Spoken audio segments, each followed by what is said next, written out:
panitikan ay salamin ng lahi. Kasaysayan nitong walang kapantay. Sa bawat tula, kwento at awitin, damdamin ng bayan ay kayang ilahad.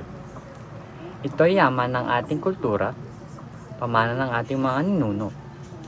Sa salita'y buhay na ginugunita. Pagkakakilanlan ng Pilipino.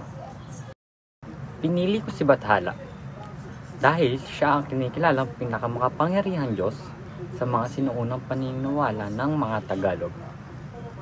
Siya ang tagapaglikha ng mundo, ng langit at ng tao, at sumasagisag sa kabuuang kapangyarihan at kabutihan.